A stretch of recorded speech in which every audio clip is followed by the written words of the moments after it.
Hey guys, what's up? Vivica here again from Skateboard-City.com with another closer look at a product thanks to our friends over at SkateAmerica.com.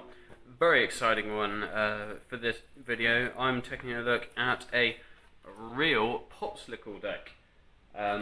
Popslickle, pop because it's poppy, and slickle because it's a slick popsicle shaped deck. The concept of a slick deck isn't new by any means. There's been lots of different ways of making a slick deck in the past. This one, by the sounds of it, is definitely the best one yet. What you had back in the day is you would have people would screw rails, or some people call them rib bones, depending on when you're from and what brands you would use. But they would screw plastic rails between the bolts, one there and obviously one down on the other side, and that would give you a really hard, low resistance sliding surface that would make lip slides, board slides and things like that just slide really easily. Obviously that means screwing or gluing a rail to your deck, which, as you can imagine, not everyone's into. The older skaters, or the ones that have ridden really cheap boards in their childhood, may remember a time when you would have a big block of plastic screwed to your tail as well. Luckily, no one really does that anymore. So in terms of the history of slick decks,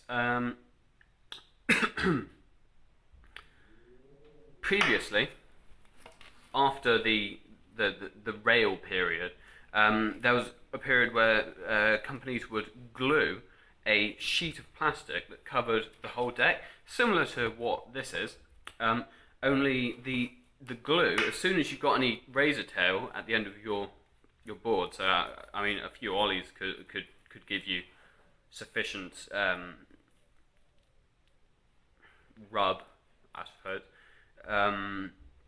The plastic bottom layer would start to flap around a little bit, and obviously the more you skated it, the more that would happen until you just had this massive plastic layer flapping on your board, which no one wants. Real believe that they've found a way to get around this. Now, reading this, which you'll be able to read, if you can't read it there, you'll certainly be able to read it on Skateboard-City.com. What they're basically doing is they're fusing two separate layers to the whole bottom of the deck. So rather than using a glue that will over time come loose, this I think it's a heat transfer of sorts. So it's sort of melted the plastic on, and if you look, you might not be able to see, but you will on the close-up photos. You can certainly hear it. Here, it's got a slight texture to it. From what I'm led to believe, that makes these incredibly slidey, which I'm really looking forward to trying out, because no slides and tail slides are my jam. So that's going to be an awful lot of fun. What this does come with, which I've just taken out, is a rollerblader pooper scooper, which any surfers on our forums will see this as a wax scraper that you take layers of wax off of your surfboard with.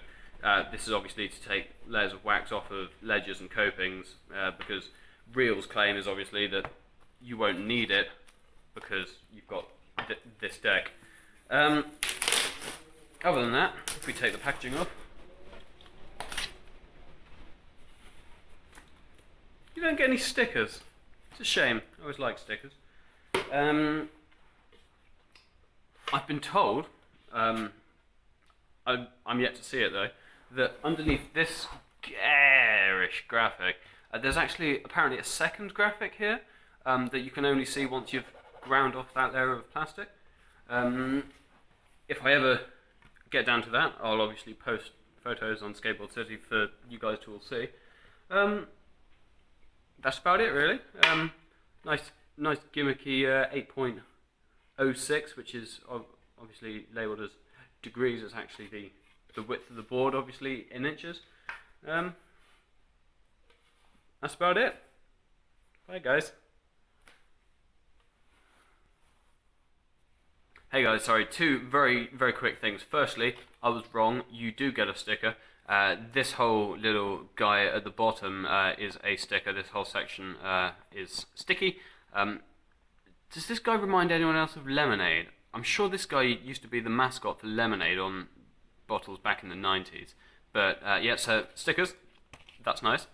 And also I should point out that this deck is a standard deluxe R1 shaped deck, same as every other real R1 deck that they make, just with the Popslickle technology on the bottom of it. So the shape should be very familiar to lots of you who ride it. If you're not sure if the R1 shape is for you, why not ask someone on the Skateboard-City forums? I'm sure lots of people there either have ridden them or are riding them right now. So there you go. Cheers guys.